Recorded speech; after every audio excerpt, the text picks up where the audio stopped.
Amen. J'obéis juste aux instructions. La Bible déclare qu'au commencement, mes amis, Dieu créa le ciel et la terre. Et lorsque Dieu voulait créer l'homme, il a créé l'homme à partir de la terre. La terre est donc un lieu, mes amis.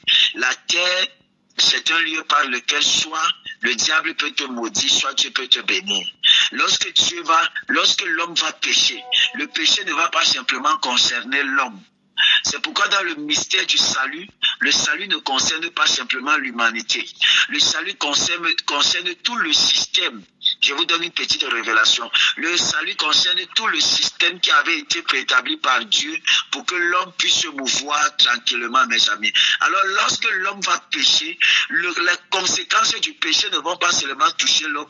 Les conséquences du péché vont toucher tous les éléments, tout ce que Dieu a créé pour pouvoir concourir à l'épanouissement de l'homme, mes amis. Lorsque l'homme va pécher, le péché là, mes amis, la conséquence va se répercuter sur les animaux et la conséquence du péché va se répercuter sur la terre. C'est pourquoi lorsque Jésus-Christ va mourir, le salut, la rédemption ne concerne pas seulement la terre, mes amis, l'homme, mais ça concerne aussi la terre. Et lorsque vous poussez les Écritures, la lecture plus loin, la Bible déclare que Dieu va froisser ce monde et fabriquer une autre terre. Ça veut dire qu'enlever la corruption qui est là.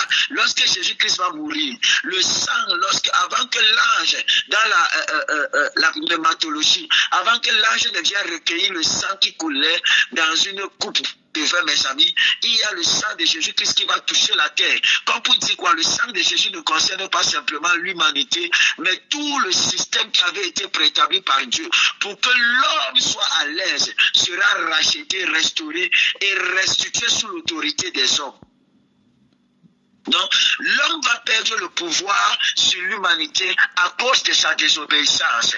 Dieu va conférer la malédiction et le diable va avoir le pouvoir. Quand le diable va dire à Satan que tout ce pouvoir, tout ce pays, prosterne-toi devant moi et je vais te donner tout ce monde-ci parce que tout ceci m'a été donné. Pendant que j'étais en train de prier, j'ai demandé à Dieu, quand est-ce que ces éléments-ci ont été donnés au diable? Le Seigneur m'a dit, rappelle-toi, j'ai dit à la femme, que tu vas mordre le serpent et le serpent va mordre ton talon. Or, le talon, mes amis, le talon, c'est l'autorité de l'homme. L'autorité de l'homme. Or, l'autorité de l'homme est à l'intérieur de la femme. Lorsque l'homme se marie, l'homme se complète avec la femme, mes amis. C'est l'homme qui donne l'autorité à la femme. C'est la femme qui donne l'autorité à l'homme. Sans la femme, l'homme n'aura l'autorité sur personne. Est-ce que je parle à quelqu'un? Si l'homme est le chef de famille, c'est parce qu'il y a la femme, mes amis. Il y a une femme pour se soumettre. Donc c'est la femme qui porte l'autorité de l'homme. Lorsque Dieu va faire endormir l'homme dans le sommeil, il va retirer la côte. C'est-à-dire l'autorité de l'homme sera contenue dans la femme. Et lorsque la femme va désobéir, le transfert de l'autorité sera transféré au diable lorsqu'il va mordre le talon. Le diable ici, là, mes amis, qui est l'image, le serpent ici, qui est l'image du diable, mes amis. Alors lorsque Jésus-Christ va venir, il ne vient pas simplement pour racheter l'homme, il vient pour restaurer, mes amis, l'autorité qui avait été prise et arraché par le diable. C'est pourquoi dans l'histoire du salut, le salut ne concerne pas seulement l'homme, le salut concerne même la terre, même les animaux, parce que la conséquence du péché avait touché tous ces éléments-là. C'est pourquoi quand tu pêches, ton péché, la conséquence ne te touche pas seulement. La conséquence de tes péchés peuvent se répercuter sur tes enfants, sur les différents éléments qui ont été mis par Dieu pour te servir, pour que tu puisses accomplir à mieux ta destinée. Est-ce que je peux fermer la parenthèse? Est-ce qu'on s'est compris? Amen. Amen. C'était juste une petite parenthèse. Nous allons entrer un jour dans cet enseignement. Vous allez mettre les mains sur la tête. Il y a toutes choses à révéler. Servante Geneviève, c'est bon? On peut continuer? Oui, papa, on peut continuer. Amen. Donc, c'est la raison pour laquelle, mes amis, moi je suis un prophète. Je fais ce que j'entends. Tu es né poussière et tu retourneras poussière. Non, on ne va pas simplement retourner comme ça, mes amis. On va délivrer, on va prier. Amen. On va prier, mes amis, pour nous détacher. Est-ce que je parle à quelqu'un? Amen. Amen, amen. Amen, papa. La Bible va déclarer dans le livre d'Ézéchiel, mes amis, personne ne s'est montré bon envers toi. Depuis que tu es né, ton cordon ombilical n'a pas encore été coupé. J'ai prié et j'ai demandé au Seigneur, qu'est-ce que ça signifie? Cet homme-là n'était-il pas déjà vieux? N'avait-il pas déjà atteint l'âge de la maturité? Alors comment se fait-il que son cordon soit encore attaché et relié à celui de sa maman ou encore à celui de sa famille? Et puis au Seigneur de me répondre, mes amis, dans le règne de l'esprit, que en fait quand je parle de cordon ici, il n'est pas question de cordon spirituel. Je suis en train de vouloir faire comprendre un mystère aux enfants de Dieu. C'est que de même que l'enfant est nourri de façon biologique et scientifique dans le sein maternel par le cordon ombilical, lorsque vous naissez, vous êtes connecté à votre généalogie, à votre famille, par ce qu'on appelle le cordon ombilical spirituel. Et si l'enfant reçoit la nourriture par le cordon ombilical physique, vous recevez la nourriture spirituelle par le cordon ombilical spirituel. Donc si vous êtes enfant de Dieu et que vous ne vous êtes pas déconnecté, et que vous n'avez pas coupé les liens et coupé les liens du cordon ombilical, vous allez continuer à manger de la nourriture qui provient de cette lignée-ci, c'est-à-dire la malédiction.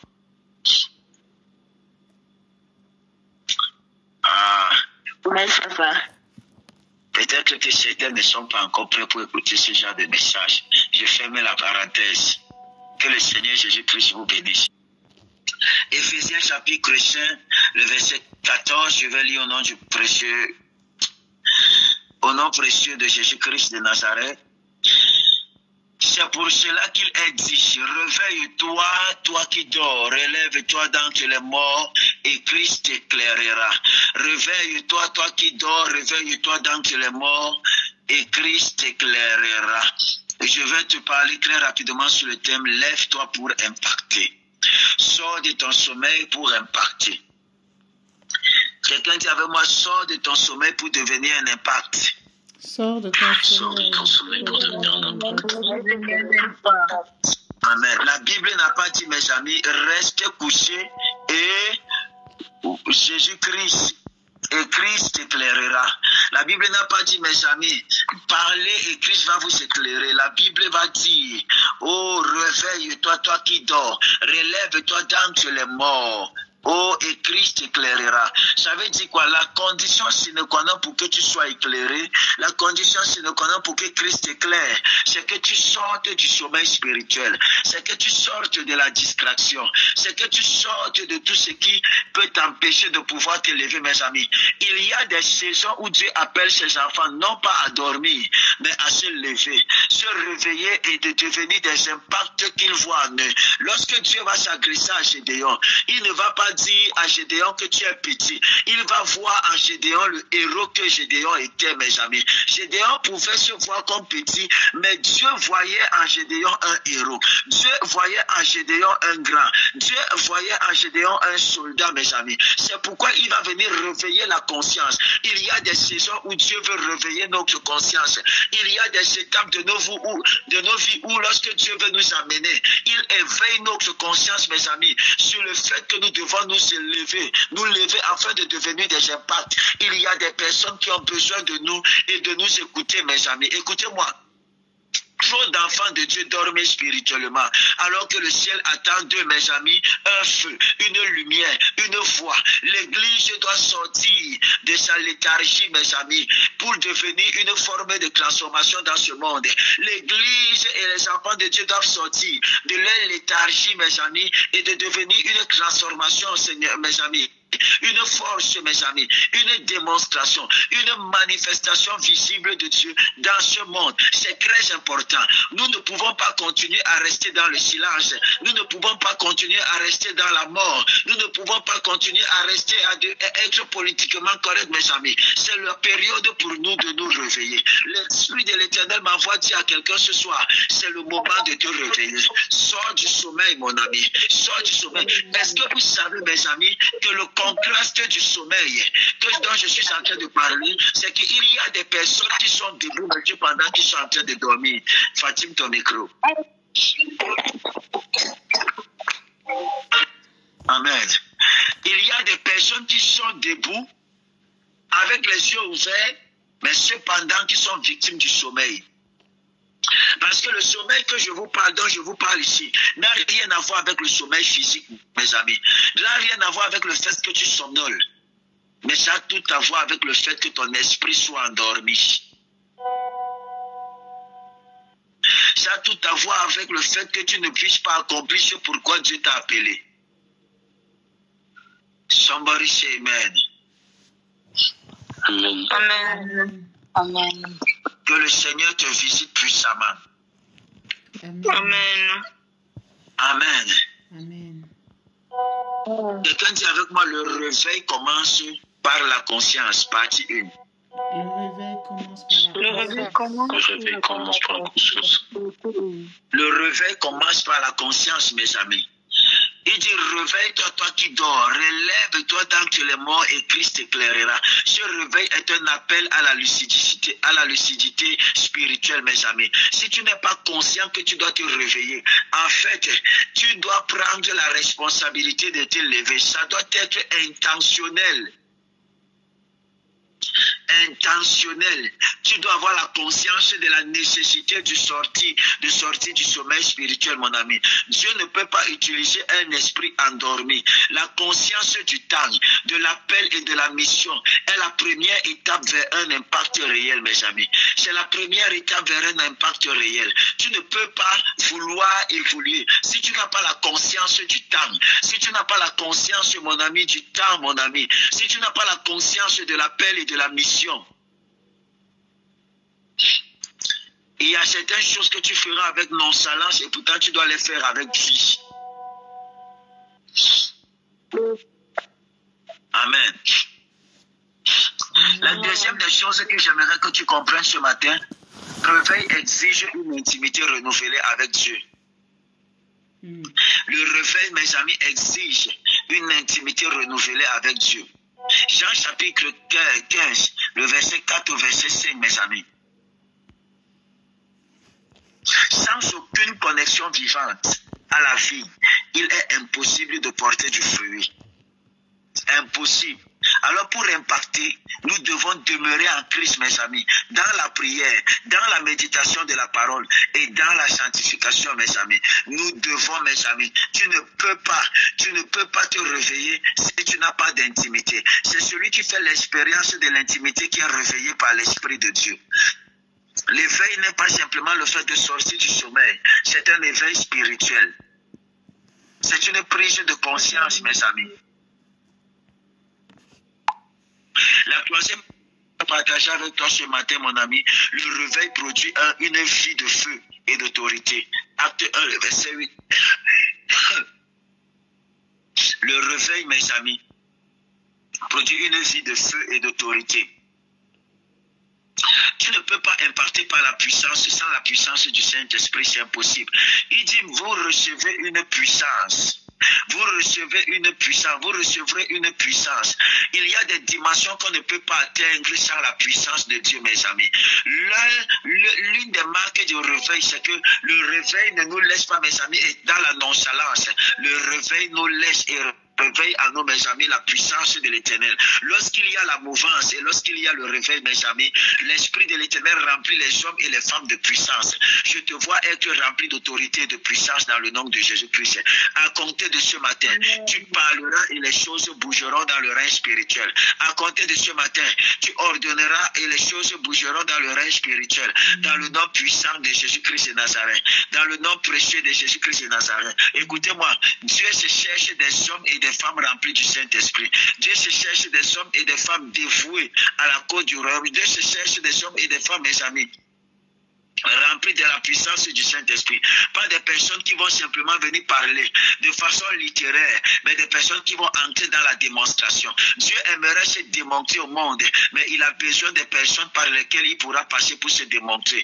Parce que je vous ai dit que aucune entité spirituelle ne peut agir sur la terre sans la main d'association d'un homme. C'est pourquoi Dieu a besoin de ta main d'association. Dieu a besoin de toi dans ta famille. Dieu a besoin de toi dans ta maison. Dieu a besoin de toi, afin que tu deviennes l'instrument de sa main, l'exécuteur de sa volonté. Amen. Oh, amen me dérange. Amen. Amen. Amen. La troisième des choses, mais j'aime la quatrième des choses que vous devez savoir, c'est que l'impact commence là où tu es. Ça commence là où tu es. Marc chapitre 5, le verset 19.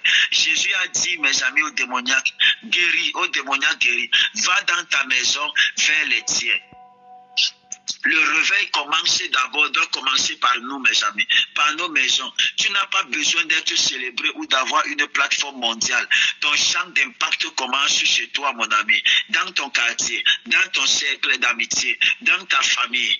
C'est là où ton cercle, ton champ d'impact doit commencer. On doit sentir, tu dois être un instrument d'impact dans ta famille d'abord. J'ai suivi une émission, une femme qui faisait un témoignage, quelque chose comme ça, et elle a fait déjà un semblant parce que le mari de cette dernière s'était plaint. Alors une femme a donc fait faux semblant. Elle a pris le numéro de la femme de chez dernier. Elle a appelé chez dernier. Elle dit, est-ce que c'est Dieu qui te demande de partir dormir constamment, déjeuner, si et laisser ton mari comme ça?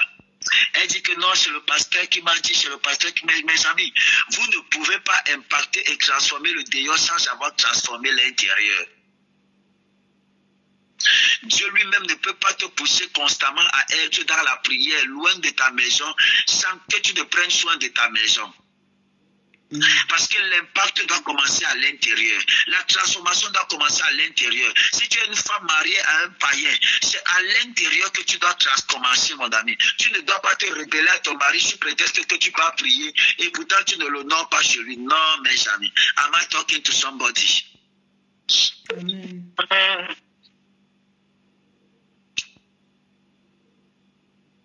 Je prie afin que tu deviennes un impact pour ton entourage. Amen. Dans le nom précieux de Jésus-Christ.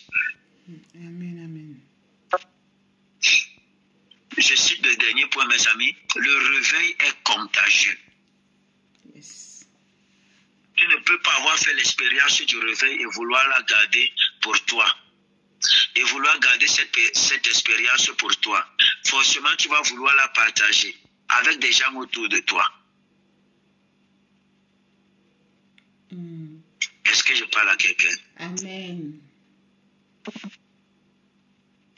Quand tu te lèves, tu inspires, tu secoues, tu ranimes, mon ami. Le feu ne reste jamais isolé, il se propage. C'est pourquoi Dieu veut, mon ami, que nous soyons une flamme dans notre génération. Une flamme de feu dans notre génération, mes amis. C'est pourquoi je prie, afin que l'Éternel nous donne d'être des impacts et d'être des sources d'inspiration dans notre entourage et dans nos familles. Au nom précieux de Jésus-Christ de Nazareth. Au nom précieux de Jésus-Christ. Écoutez-moi, l'heure n'est plus au sommeil. Tu n'as pas été sauvé pour rester silencieux. Non. L'heure n'est plus au sommeil. Parce que tu es une voix, une lumière, un instrument. Alors c'est la période pour toi de te relever. Relève-toi. Le monde attend ton impact. Le ciel t'a équipé, mon ami. Tu n'es pas ordinaire. Tu es une solution divine pour plusieurs. Tu es une solution divine pour plusieurs. Je décrète et je déclare que nous nous réveillons. Nous allons nous réveiller ce matin. Au nom puissant de Jésus-Christ de Nazareth. Nous décrétons et nous déclarons que nous sommes une voix pour notre génération. Au nom puissant de Jésus-Christ, je décrète et je déclare que nous sommes un feu. et rien ne pourra nous éteindre dans le nom puissant de Jésus-Christ. Je décrète et je déclare, nous sommes des instruments d'impact pour la gloire de Dieu au nom puissant de Jésus-Christ de Nazareth, pour la gloire de Dieu et le salut de l'humanité, pour la gloire de Dieu et le salut de l'humanité. Père, nous te bénissons. Amen. Nous te célébrons pour ce matin, Saint-Esprit de Dieu, parce que tu fais de nous des flammes de feu. Tu fais de nous des témoignages pour notre entourage. Soyez puissamment bénis dans le nom précieux de Jésus-Christ de Nazareth. N'oubliez pas l'instruction de demain et que le ciel vous bénisse. Amen. Amen. Amen. Amen. Soyez bénis, excellente nuit, mes amis. On se donne rendez-vous lorsqu'il sera 8h30 temps pour moi. Demain, c'est dimanche. Pour ne pas dire aujourd'hui, c'est dimanche. C'est le moment pour vous de préparer vos habits, vos cahiers, vos Bibles et vos sacoches. Que le Seigneur Jésus-Christ vous bénisse. Excellente nuit à tous. Shalom. Amen. Shalom. Bonne nuit à tous. Bonne soirée. Shalom. N'hésitez pas à liker, à partager la chaîne et à vous abonner. Soyez bénis.